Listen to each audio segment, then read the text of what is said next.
I'd like to show you how to card really quickly without a drum carder and just using your carding brushes and what I call a carding board. So this is what I salvaged from the old drum carder, but you can order carding cloth online. I'll explain that later. I'll just show you how it works to see if you want to watch the rest of this video. Okay, so I'm going to do this with one hand, holding the camera in the other. Maybe I'll turn the camera sideways. So what I do is I load this. These are what's left from wool combing, some really scrappy wool, and I load it on to the carding brush, the board, and I brush it with one hand. It's not very easy because if I would clamp down the board, it'd be all set. Here we go. I'm going to hold it this way. And what I've done is I've made a guide on the side so I can make nice long strokes with my carding brush and not get the teeth all messed up. And what happens is, instead of going back and forth on the same brush all the time, you know, the two brushes, you only have, what, about 5 inches on the brush? Well, this gathers up the wool on your carding brush, and then you can transfer it back like this,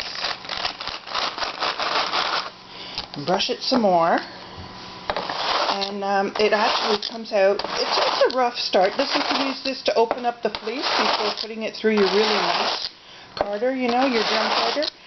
And if you have really dirty stuff, I mean, this will do the job. So once you've got, well, it transfers onto here, the brush.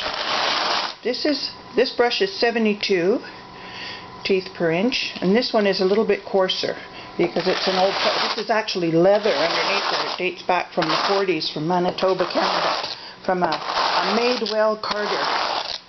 So I'm taking some of the wool off the brush. Oh, there goes my hammer. I'm pushing it down here. So now we've got this brush.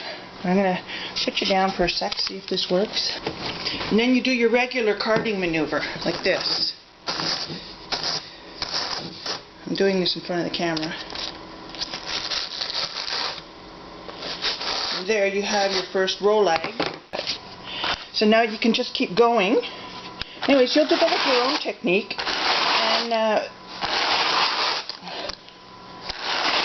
found that this goes 5 to 6 to 8 times faster than just using the two brushes to make my roll-leg.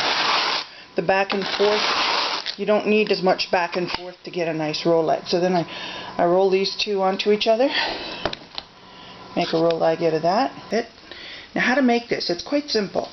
I took a melamine shelf board. You can get these at your, this one's about 8 inches wide, no, 10 inches wide, 10-inch shelf.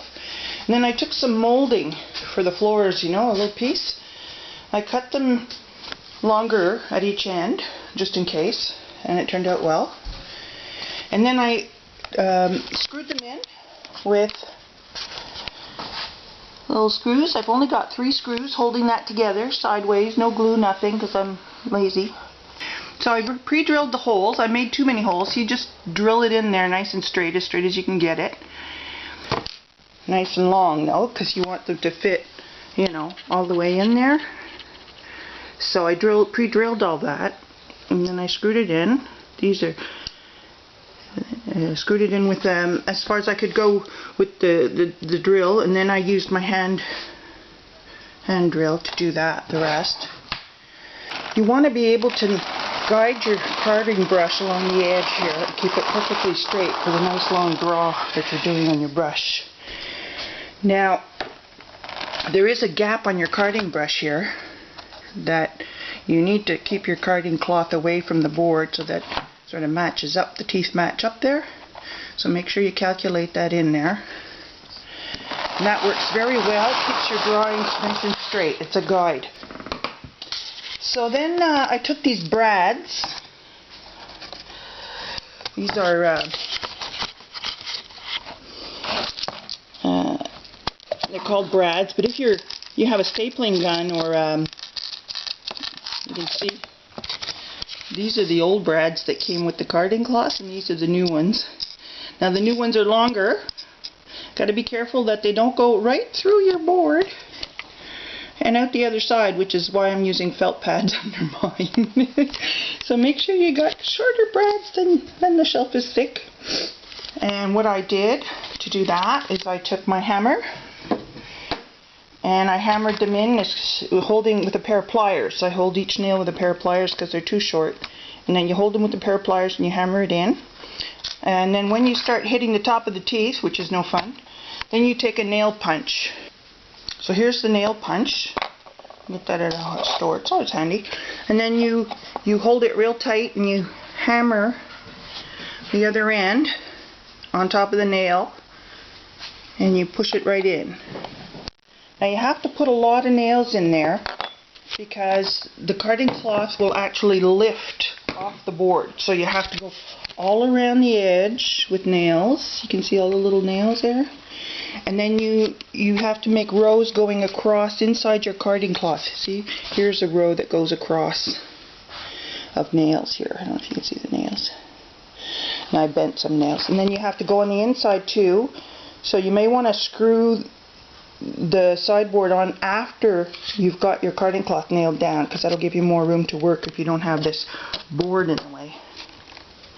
And of course the end has to have its own row of nails.